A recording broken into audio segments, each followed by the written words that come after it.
இன்றைய தேசிய செய்திகள். ஜிஎஸ்டி கவுன்சில் கூட்டம். சில பொருட்களுக்கான வரி விகிதங்கள் மாற்றியமைக்கப்படலாம்.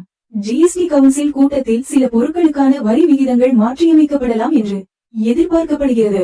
செய்திகள் வழங்கியது எகனாமிக் டைம்ஸ். புதிய கல்விக் கொள்கை நாடு முழுவதும் அமல்படுத்த மத்திய அரசு திட்டம். புதிய கல்விக் கொள்கையை நாடு முழுவதும் அமல்படுத்த மத்திய அரசு திட்டமிட்டுள்ளது. செய்திகள் வழங்கியது PIB. அக்னி பிரைம் ஏவுகணை சோதனை வெற்றி. பாதுகாப்பு ஆராய்ச்சி மற்றும் மேம்பாட்டு அமைப்பு DRDO அக்னி பிரைம் ஏவுகணை சோதனையை வெற்றிகரமாக நடத்தியது. செய்திகள் வழங்கியது DRDO. பாராளுமன்ற சிறப்பு கூட்டத்தொடர். செப்டம்பர் மாதம் பாராளுமன்ற சிறப்பு கூட்டத்தொடர் நடைபெறும் என்று அறிவிப்பு. செய்திகள் வழங்கியது சன்சத் டிவி. இந்தியாவின் பெயரை மாற்றும் திட்டம். இந்திய அரசியலமைப்பில் இருந்து இந்தியாவின் பெயரை மாற்றும் திட்டம் பரிசீலனையில் உள்ளது.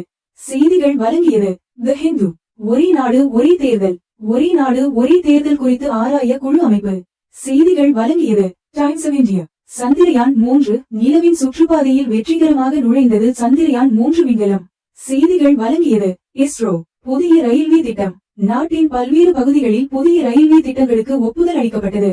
செய்திகள் வழங்கியது இந்தியன் ரயில்வேஸ். பெட்ரோல் டீசல் விலை. பெட்ரோல் மற்றும் டீசல் விலையில் மாற்றம் இல்லை. செய்திகள் வழங்கியது IOCL. பருவமழை முன்னறிவிப்பு. இந்திய வானிலை ஆய்வு மையம் அடுத்த சில நாட்களுக்கு கனமழை பெய்யும் என்று எச்சரித்துள்ளது. செய்திகள் வழங்கியது IND. வங்கி கடன் வட்டி விகிதம். வங்கி கடன் வட்டி விகிதத்தில் மாற்றம் செய்ய ரிசர்வ் வங்கி முடிவு. செய்திகள் வழங்கியது RBI. வேலைவாய்ப்பு முகாம். நாடு முழுவதும் வேலைவாய்ப்பு முகாம்கள் நடத்த மத்திய அரசு திட்டம். செய்திகள் வழங்கியது எம்ப்ளாய்மெண்ட் நியூஸ். விவசாய கடன் தள்ளுபடி. விவசாயிகளுக்கான கடன் தள்ளுபடி திட்டம் விரைவில் அறிவிக்கப்படும் என்று அரசு தகவல். செய்திகள் வழங்கியது கிருஷி ஜாகரன். ஸ்மார்ட் சிட்டி திட்டம். ஸ்மார்ட் சிட்டி திட்டத்தின் கீழ் பல்வேறு நகரங்களில் புதிய திட்டங்கள் தொடங்கப்பட்டுள்ளன. செய்திகள் வழங்கியது ஸ்மார்ட் சிட்டிஸ். டிஜிட்டல் இந்தியா திட்டம். டிஜிட்டல் இந்தியா திட்டத்தின் கீழ் புதிய சேவைகள் அறிமுகம். செய்திகள் வழங்கியது மெட்டி.